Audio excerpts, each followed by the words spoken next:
চুলগুলো ছিল ঘাড় পর্যন্ত প্রলম্বিত।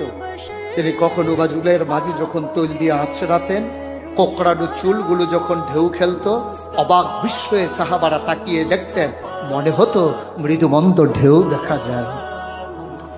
তার কপালটা ছিল চওড়া, কপালটা ছিল শুভ্র সাদা, তার চোখের ধনুকের মতো বাঁকা ছিল তার চোখের ব্রু, আর চোখের পাতাগুলো ছিল গোলাপি রঙের, গোলাপ ফুটন্ত গোলাপের, এক একটা গোলাপের পাপড়ির মতো।